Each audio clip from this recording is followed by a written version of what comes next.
La palabra en la niebla, conversaciones sobre cultura literaria. Hoy tenemos a nuestra primera invitada, Malva Flores. Sobre ella voy a leer un pequeño extracto de su biografía y vamos a ir platicando sobre eso.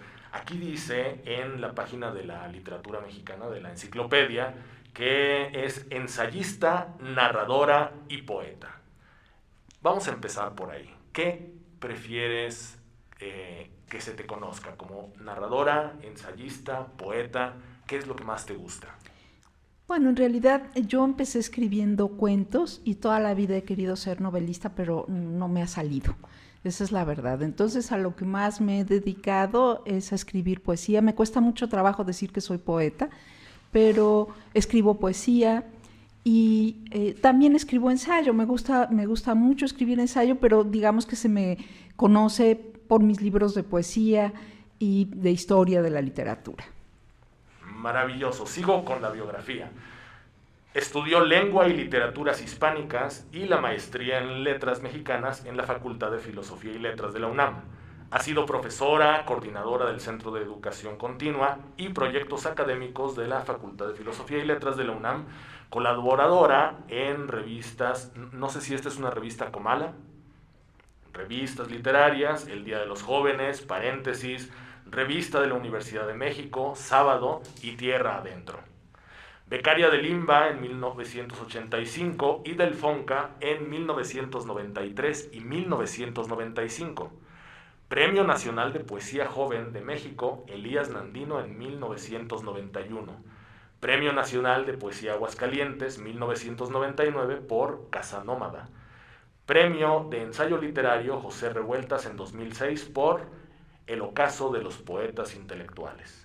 Y el Premio Javier Villaurrutia de Escritores para Escritores 2020 por su ensayo Estrella de dos puntas, Octavio Paz y Carlos Fuentes, Crónica de una amistad. Vemos que tiene una trayectoria muy interesante, impresionante incluso, diría yo. Entonces, cuéntanos un poco, Malva, de esta trayectoria, ¿cómo la sientes ahora que la escuchas? He omitido muchas cosas, por supuesto, pero ¿cómo sientes a la luz del tiempo esta trayectoria literaria, académica? Bueno, me siento increíblemente vieja, en primer lugar, pero en segundo lugar, esa página fue hecha hace mucho tiempo y aunque fue actualizada hace poco, no actualizaron algunas cosas. Entonces, ahí dice que trabajé en la UNAM, pero eso fue en otra vida. Entonces, eso fue hace muchísimo tiempo.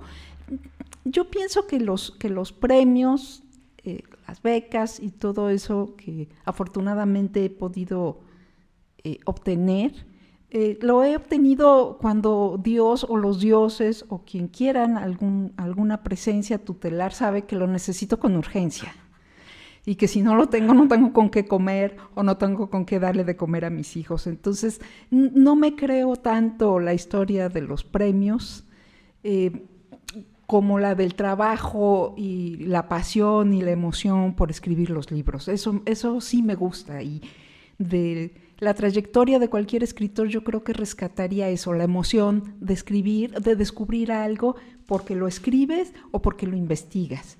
Y entonces creo que es un mundo maravilloso en el que puedes vivir para siempre.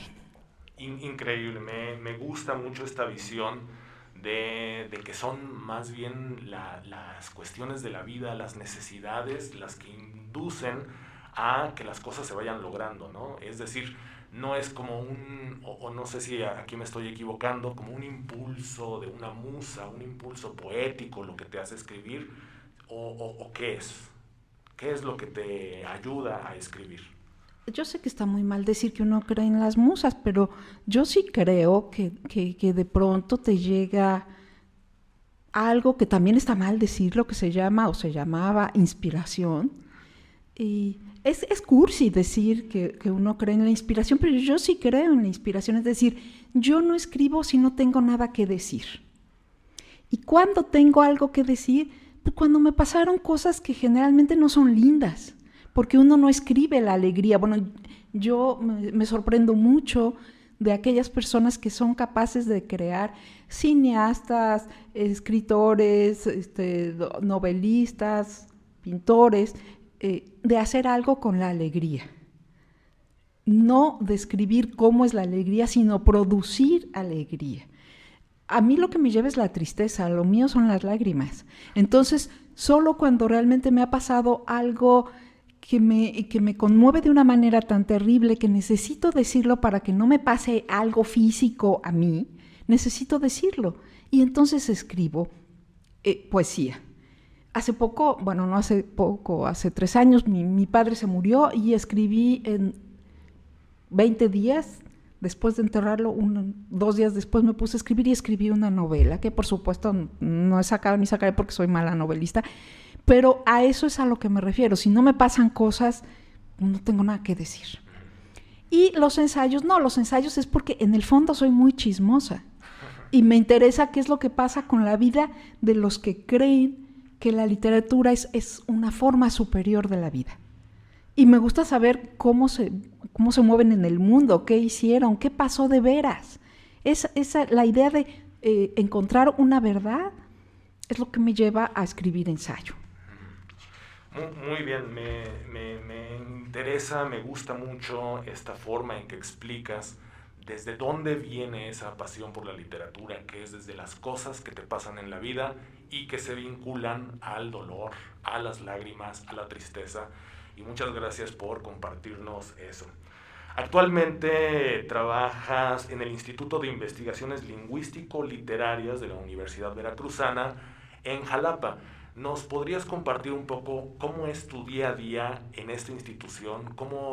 ¿En qué trabajo desarrollas? ¿Cuál es tu línea de investigación? ¿Cómo es trabajar en la UB?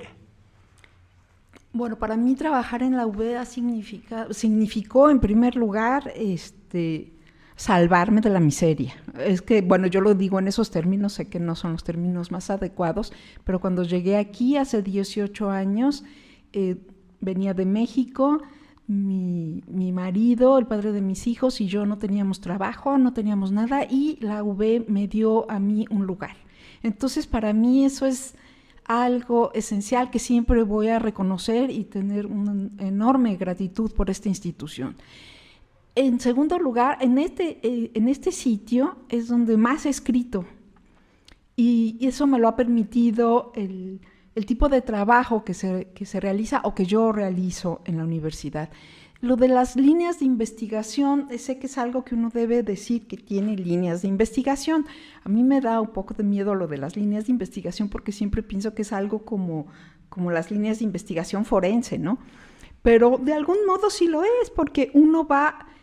yo trabajo con los muertos, pero a mí lo que me importa es que los muertos revivan. Esos muertos son los escritores, o las novelas, o los poemas. Yo no creo en la crítica literaria que los sigue viendo como unos muertos que están puestos en la plancha, sino que yo quiero que se levanten, y para que se levanten hay que leerlos y hay que suscitar el entusiasmo de los estudiantes. Eso me parece sensacional, porque solo con el entusiasmo de los muchachos uno puede entusiasmarse también, y es fabuloso porque el trabajo de un profesor es un poco el trabajo de un vampiro. En el momento en que tú recibes la emoción de los muchachos y las muchachas también, por supuesto, en ese instante como que dejas de ser tan viejito. Fue terrible la pandemia, porque entonces no tuve contacto real y físico con los estudiantes, y cuando regresé a las aulas me di cuenta que era una anciana. Espero que la energía de todos me permitan recuperar un poco de la juventud que perdí. Entonces, a la biografía habría que añadir ensayista, poeta, narradora y profesora. Es algo importante en su labor del día a día ser profesora, ¿no? Para mí ser profesora es lo mejor que me pudo haber pasado.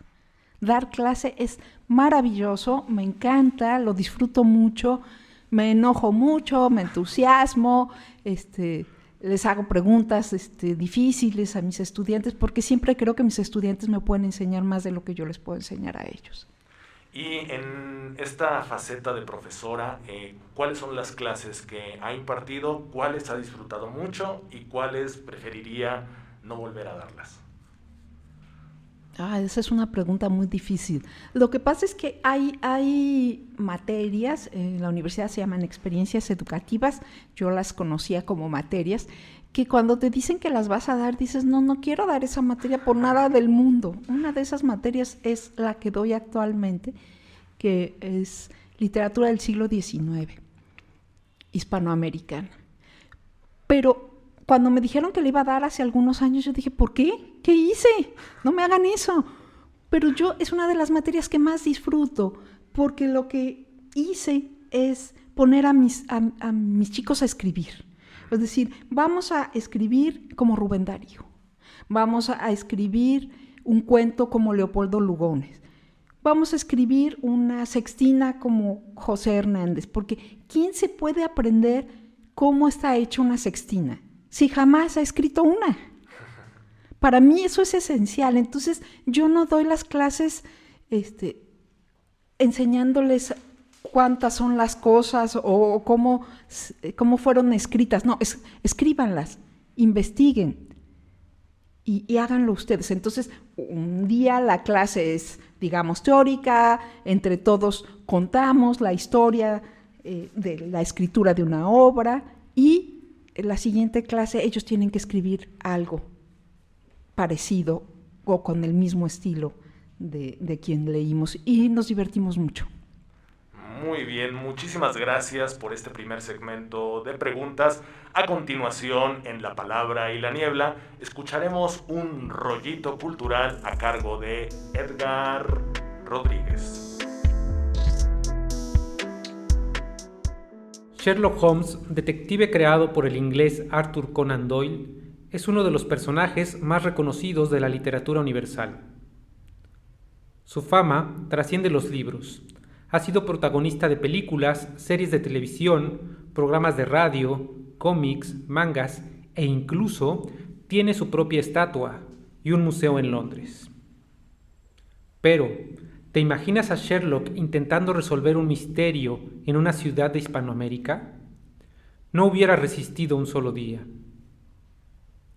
Para vivir, sobrevivir y combatir el crimen en esta región del mundo, se necesita más que el poder racional de Sherlock. Tampoco bastan, desde luego, los superpoderes de los héroes de Marvel o DC. Para combatir el crimen aquí hace falta astucia, verbo, tolerancia a la frustración, un poco de buena suerte y otra cosita. Por eso, en Hispanoamérica, la literatura policíaca recorre los derroteros de la narrativa negra, un género donde la línea entre buenos y malos es tenue, donde las pasiones humanas se imponen a los silogismos intelectuales, donde impera la violencia, la corrupción y la noche. Hispanoamérica también tiene sus detectives, pero estos son más pasionales, menos intelectuales, más negros.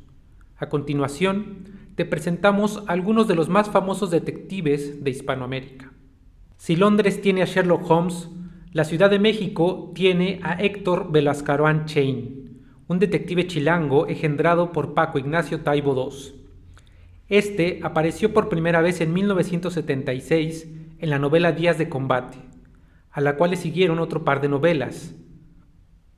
La tercera, No habrá final feliz, tiene un final que rompe con los paradigmas del género policíaco. El detective muere. Sin embargo, como le pasó a Conan Doyle, quien tuvo que revivir a Sherlock presionado por sus seguidores, Paco Ignacio Taibo II también hizo resucitar a Beloscarán para protagonizar una cuarta novela, Regreso a la misma ciudad, bajo la lluvia. La saga se extendió por 9 novelas. La última, Adiós Madrid, se publicó en 1993. Aunque no es el primer detective mexicano, es sin duda el más reconocido. Ha merecido 5 películas. En 2 de ellas, Pedro Armendáriz Jr. encarnó al detective. También ha sido adaptado en formato de radionovela, y este año Netflix estrenará una serie sobre este detective. Pero antes de Beloscarán, ya existía Filiberto García, protagonista de El complot mongol, novela de Rafael Bernal publicada en 1969. Filiberto es el papá de todos los detectives mexicanos. Su historia ha sido llevada al cine en 2 ocasiones, en una con el mismo Pedro Armendáriz Jr. y otra con Damián Alcázar. Tiene también su versión radiofónica y una adaptación a novela gráfica publicada en 2017. Santiago de Chile tiene al polifacético detective Heredia, creación de Ramón Díaz Heterovic. Este investigador hizo su primera aparición en 1987 en la novela La ciudad está triste. Desde entonces ha aparecido en 18 novelas, en las cuales su autor se ha encargado de retratar los diversos problemas sociales de Chile durante 3 décadas, desde el fin de la dictadura hasta las más recientes protestas. La última entrega de la saga es Cola del Diablo, publicada en 2018. La popularidad de Heredia también lo ha llevado a tener su propia serie de televisión en Chile, la cual se estrenó en 2005. Heredia tiene también su propio cómic, el cual fue publicado en 2014.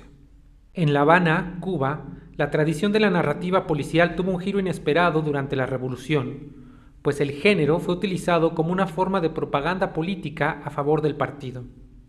A pesar de esto, a inicios de los 90, surgió un detective capaz de cuestionarlo todo, Mario Conde.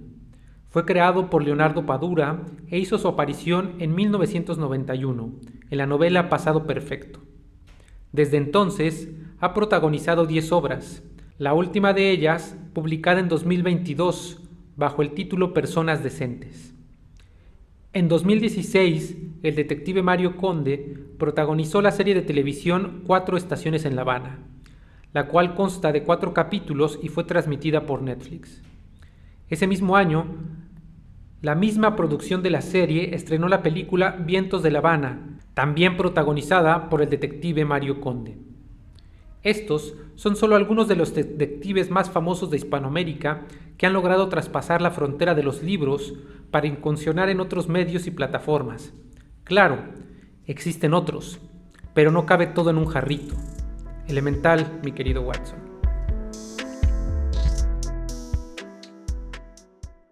Continuamos en La Palabra en la Niebla, conversaciones sobre cultura literaria. Estamos platicando con Malva Flores sobre las experiencias educativas de la Universidad Veracruzana. A partir de estas experiencias con los jóvenes, ¿esto te ayuda a refrescar lecturas? Ahora empezaron a salir nombres de escritores que al parecer te llaman la atención, te interesan, te entusiasman. ¿Qué prefieres seguir leyendo en estas experiencias con tus alumnos? ¿A qué autores ya no quieres seguir leyendo? ¿Cómo va esa relación con los muertos? Bueno, con los muertos la cosa es que ahí están y como lo que yo intento es que revivan, entonces tengo un mundo para hacer revivir a los muertos. Los estudiantes me ayudan en esa labor y saben muchísimas cosas, porque son curiosos. A mí lo que más me importa es despertar o alentar la curiosidad de los estudiantes, porque como ya les dije, ellos saben más cosas que yo.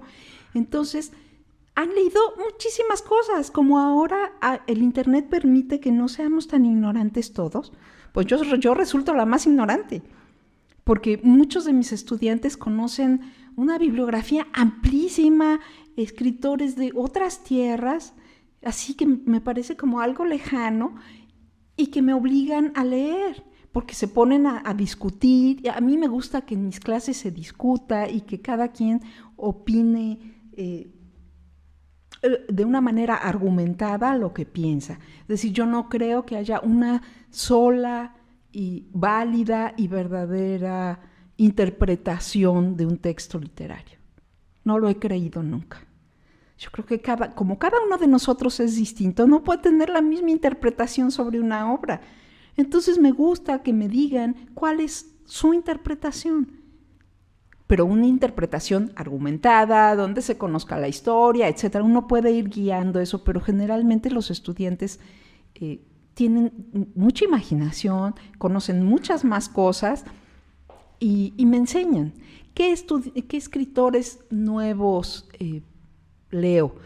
tengo por mi trabajo, además del trabajo que realizo en la universidad y como investigadora, soy la editora de poesía de la revista Letras Libres, de modo tal que yo tengo que leer a todos los poetas jóvenes, a los muertos y a los vivos importantes. Me importa en esa labor destacar a los jóvenes poetas. Y entonces hicimos en la revista me permitió que en su página web cada mes publicara a un joven que no tiene libros, o que tiene un solo libro, o que no tiene todos los premios del mundo. Y entonces tengo que leerlos, y leo a muchísimos jóvenes. Me pasó una cosa muy curiosa, porque a veces me exalto muchísimo, y cuando tuve esta oportunidad de trabajar haciendo la labor de editora de poesía, yo escribí en Facebook que iba yo a hacer eso y que les pedía que me mandaran sus cosas. Fue uno de los mayores errores de mi vida, porque recibí aproximadamente 65 libros, no poemas, libros inéditos de poesía en un transcurso de 15 días. Fue una cosa terrible para mí, y comprendí que no debería abrir tanto la boca, pero fue muy bonito, porque entonces pude leer a muchísima gente, y es un trabajo difícil porque luego no te quieren y dicen, pues no me publicó porque es una mala persona. Pero no es porque sea una mala persona, ni tampoco porque tenga tantos, sino porque considero que hay mejores ejemplos de poesía que otros. Pero es un trabajo muy lindo. Entonces estoy obligada a leer poesía todo el tiempo, de jóvenes, de viejos y de no tan viejos. Muy bien. Y en esta experiencia de seguir leyendo y tener que estar leyendo todos los días, supongo que a veces se vuelve cansado, supongo que o estoy equivocado aquí. Siempre hay un interés por seguir adelante, o hay días que dices, no, ya, hoy vamos a ver la televisión, vamos a ir a caminar. ¿Qué pasa con tu experiencia lectora a través de estos años? Mi marido dice que tengo un tamal en el alma. ¿Por qué? No te rías, es verdad, porque no me gusta salir a caminar. De hecho, la pandemia fue horrible porque no tuve contacto con los muchachos, pero por otro lado fue maravillosa porque la gente en general me da miedo. Y prefiero no salir, salvo con los estudiantes, prefiero no hablar con casi nadie. Y entonces estuve encerrada y fui muy feliz. No fui tan feliz porque subí 10 kilos, pero pude trabajar todo el tiempo. Cuando digo todo el tiempo es que yo me levanto a las 4:30 de la mañana todos los días, me pongo a trabajar, y por ahí de las 7, 8 de la noche ya no puedo más, estoy muy cansada. Entonces sí, me acuesto a ver la tele porque adoro las series, adoro el tenis, el fútbol, son mis mayores pasiones. Entonces me acuesto y ahí me quedo viéndolo. Pero soy muy obsesiva, y ahora tengo un proyecto que me hace muy feliz, y que es un proyecto por el que no voy a recibir ningún tipo de premiación, ni académica ni de ningún tipo, que es crear una página donde sea un repositorio de repositorios de revistas iberoamericanas. Entonces me la paso todo el día, todos los días de mi vida, revisando revistas de todo el mundo en nuestra lengua, para sacar un montón de historias. Uno no sabe que la vida verdadera de la literatura está en las revistas. Y cuando tú revisas las revistas te das cuenta que ahí está la literatura en vivo, y puedes ver todos los chismes, los odios, quién se peleó con quién se reconcilió. Eso me hace muy feliz. Entonces a eso me dedico desde hace como 1 año y medio, todos los días, a todas horas. Muy bien. Ahora que hablamos de revistas literarias, ya nos comentaste de Letras Libres, ¿cierto? Uh-huh. Que sería una revista que recomendarías en este sentido para acercarse a las revistas literarias que son ahora, digamos, de fácil acceso para el común de la población. ¿Qué otras revistas literarias nos recomiendas? Estamos pasando por un momento muy, muy triste para las revistas literarias. En México hay pocas revistas literarias o culturales en un sentido como el que hubo a mediados del siglo XX o durante todo el siglo XX. Quedan muy pocas revistas literarias. Letras Libres es una, pero hay varias más, La Tempestad, en fin, Exos, hay otras muchas libros, y hay pequeñas revistas que hacen estudiantes o jóvenes que son importantes y que no las atendemos porque, por un lado, las revistas, digamos, institucionales o las revistas muy conocidas ya son muy pocas, y por otro lado hay una explosión de revistas en internet brutal. Entonces nadie sabe qué leer. Yo pertenezco a una revista, ahorita voy a hacer de inmediato el comercial. Es una revista México-norteamericana que se llama Literal Magazine, que hicimos junto con su fundadora y dueña, que se llama Rosemary Salum. Cuando nosotros, mi marido y yo, llegamos aquí a Jalapa, veníamos como aventados de la mano de Dios, ¿no? Entonces estábamos realmente en una situación de enorme depresión. Y esa revista, que se hace en Houston y que durante 10 años salió de manera impresa y ahora solo sale de manera electrónica, nos permitió seguir viviendo y seguir sintiendo que nos importaba la literatura de veras, la literatura viva, la que está en el mundo. Entonces también pertenezco a esa revista. Ahí tengo una columna que se llama Hilo Negro, porque yo siempre ando encontrando el hilo negro. Es una columna de ensayo, y recomendaría mucho que la leyeran. La pueden encontrar en literalmagazine.com.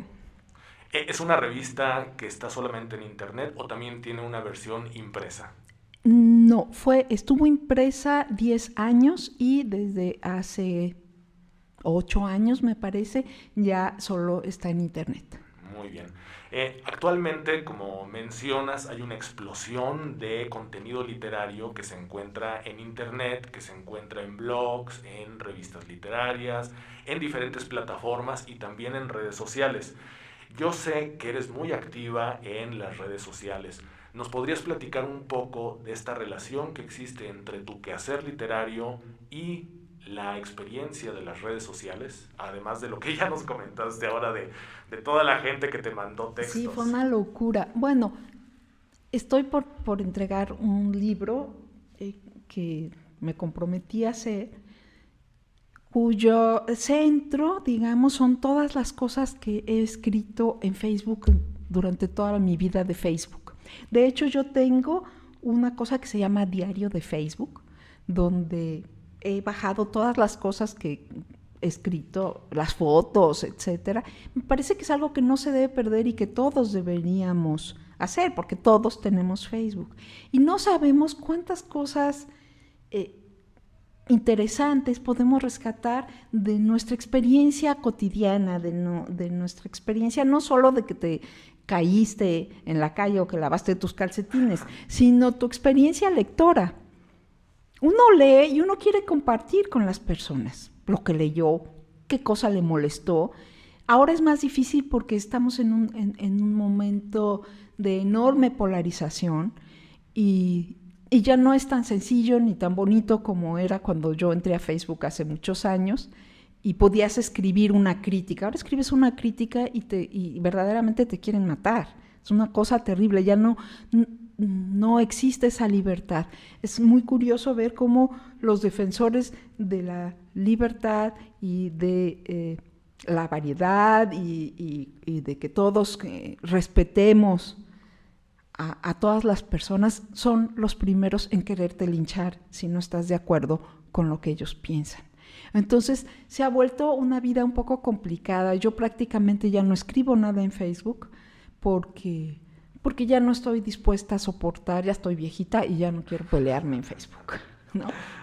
Muy bien. Entonces, digamos que actualmente está cerrando una etapa de escritura en redes sociales o va a transformarse, porque queríamos invitar a las personas que nos escuchan a que si te quieren encontrar por redes sociales, proporcionarles tus redes.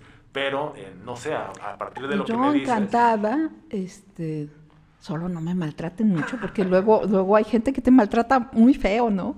En Facebook estoy como Malva Flores, en Twitter, que es donde ahora estoy más tiempo, estoy como Malva FG, Malvaf, porque no había otro nombre, fue una cosa horrible, pero bueno, esa soy yo. Pero fíjate que ocurren cosas curiosas. Yo soy una persona un poco exaltada y peleonera a veces, pero eso me sirve para escribir. Hace aproximadamente 8 años, yo acababa de entrar a Twitter, no sabía cómo era, no sabía que ahí la gente era mala y que te podían hacer muchas maldades. Entonces yo estaba hablando con un amigo al que quiero mucho, que fue secretario de redacción de la revista Vuelta de Octavio Paz durante muchísimos años y que ahora vive en Japón. Entonces, como yo me levanto en la madrugada, él, que para él no era la madrugada, estaba burlándose de este escritor que todos quieren. Él no, yo tampoco, Bolaño. Entonces se estaba burlando de él en Twitter y yo no sabía cómo era el mundo de Twitter. Entonces yo le contesté y nos estábamos riendo como locos. Nunca imaginé que eso iba a provocar el primer linchamiento mediático que me hicieron en Twitter, donde me insultaron de la manera más horrible. Yo lloraba sin parar y mi marido me decía, Malva, cálmate, o sea, no puede ser que estés llorando. Yo no dejaba de llorar porque me sentía muy ofendida por lo que me habían dicho y porque yo estaba jugando con un amigo, burlándonos como si estuviéramos platicando en un café, y ahí aprendí que uno ya no puede hablar, que uno ya no tiene libertad de hablar. Pero fue tanto mi coraje, porque se reunieron los poetas que ahora llamo los poetas malosos, a tundirnos, a Aurelio, a mi marido, a mí, y me acuerdo que alguno de ellos puso viudas de paz que aplican en el asilo. Nunca se me va a olvidar. Eso para mí fue, de todos los insultos, ese fue el peor. No porque me dijeran viuda de paz, sino por lo del asilo. Eso fue horrible. Yo dije, soy una anciana, qué espantoso. Bueno, fue tanto mi coraje que escribí un libro. Con ese enorme coraje, el libro se llama La culpa es por cantar, apuntes de poesía y poetas de hoy. Y me divertí mucho escribiéndolo. No, eso está increíble. Muchísimo. ¿No? Es maravilloso la forma en que uno puede transitar de una experiencia dolorosa, ofensiva, y transformarla en literatura, ¿no? Es como uno de los gérmenes del acto creativo. Vamos a hacer una pequeña pausa, vamos al segundo rollito cultural a cargo de Alejandro Solano. Muchas gracias, esto es La Palabra en la Niebla. Vi, por un arranque de nostalgia, la serie familiar Dinosaurios, que se transmitió originalmente entre 1991 y 1995. Me gustaba mucho, aunque no sabía bien por qué. Tengo flashazos de momentos precisos, de cuadros o de escenas, la canción del nene consentido, claro, pero no recordaba ninguna trama de los capítulos en particular. Ahora que la volví a ver, entiendo por qué a muchos adultos de la época les molestaba tanto. Es una serie de orientación liberal que habla sobre temas espinosos, que van desde los típicos conflictos entre los adolescentes y sus padres, hasta el uso de sustancias prohibidas, la guerra, la discriminación racial o por orientación sexual, el feminismo y el avance desmedido y antiético de la industria. Esto último, al final de la serie, es lo que termina por generar la era glaciar, pues la compañía Yo Lo Digo explotó todos los recursos naturales de Pangea. La naturaleza, según esta serie, no tuvo más opción que enterrar bajo el hielo a los dinosaurios para poder recuperar el equilibrio. Esta alegoría no solo servía para sensibilizar a los niños frente a algunos temas que se estaban discutiendo entonces, sino también, de paso, es una clara crítica a la sociedad y al estilo de vida norteamericano. Lo terrible, lo trágico a la distancia, es que 30 años después del estreno de esta serie infantil, aún es bastante vigente. Los niños de entonces, los adultos de ahora, parece que no aprendimos nada. Parece que no nos sensibilizamos hacia nada. Parece que conducimos a la humanidad al cataclismo que nos enterrará bajo una tumba de hielo o bajo una lluvia de fuego. Hace algunas semanas, la herramienta MOXIE, colocada en el vehículo Perseverance, que se encuentra en Marte, logró producir oxígeno. Se anunció a los medios con bombo y platillo, y estos, a su vez, destacaron el avance como un paso más hacia la conquista del planeta rojo. Particularmente, una noticia así, lejos de emocionarme, me causa una especie de angustia, sobre todo cuando recuerdas todas las terribles consecuencias que tienen las conquistas, entre comillas, de la humanidad.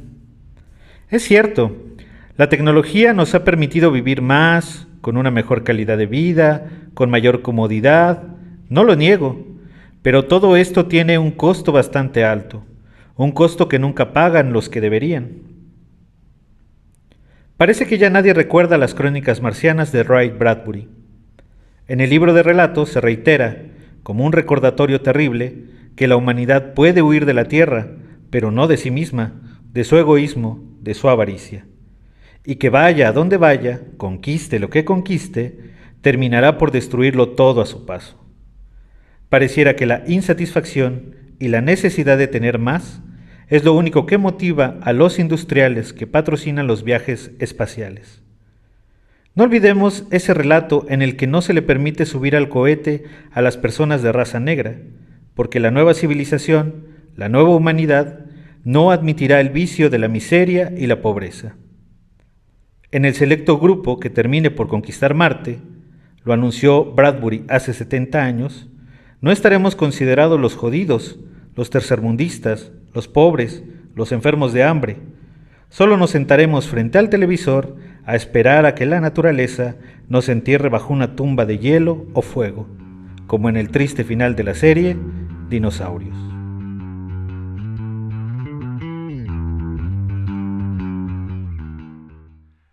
Regresamos a La Palabra en la Niebla con nuestra invitada especial, Malva Flores.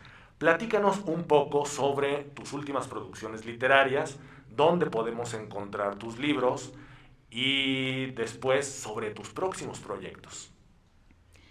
Bueno, mis últimos libros son 2 libros de ensayo. Uno se llama Estrella de dos puntas, que es la crónica entre la amistad de la amistad entre Carlos Fuentes y Octavio Paz. Está publicado por Planeta y lo pueden encontrar prácticamente en cualquier lado. Es un libro que voy a tardarme un segundito, me tardé muchísimos años escribiéndolo, léanlo porque tiene partes muy graciosas, otras no son tan graciosas, pero me tardé 10 años buscando porque lo que yo quería era que nadie pudiera decirme que lo que yo estaba escribiendo era una mentira. Entonces tiene una enorme cantidad de investigación de archivo porque yo reproduzco cartas entre muchísimos escritores. Entonces, ese es un libro interesante. Tengo también otro libro que salió en 2020 que se llama Sombras en el Campus.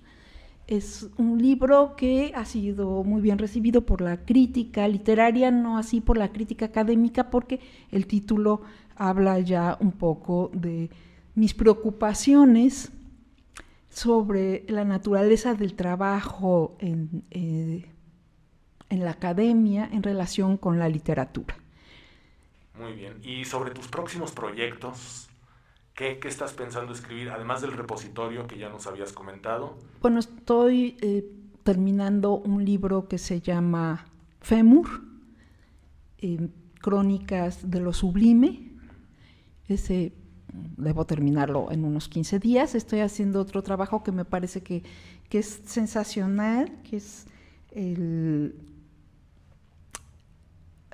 no la escritura, y es sensacional no porque se trate de mí, sino porque yo lo que estoy haciendo es la edición del diario de Alejandro Rossi, con la venia de su viuda, Olbeth Hansberg, y creo que es un libro fundamental para entender la historia de la literatura en Hispanoamérica en el siglo XX, pero también de la política. Es un libro maravilloso, es un diario maravilloso, y yo estoy, por eso me levanto a las 4 de la mañana, porque la letra de Alejandro Rossi es impenetrable. Entonces tengo que descifrarla y anotar todo el diario. Eso yo creo que nos tardaremos porque somos varios quienes lo estamos haciendo, aproximadamente un año más para que salga el primer tomo. Suenan proyectos sumamente emocionantes y ojalá veamos pronto estos libros concretados, estos proyectos. Muchas felicidades.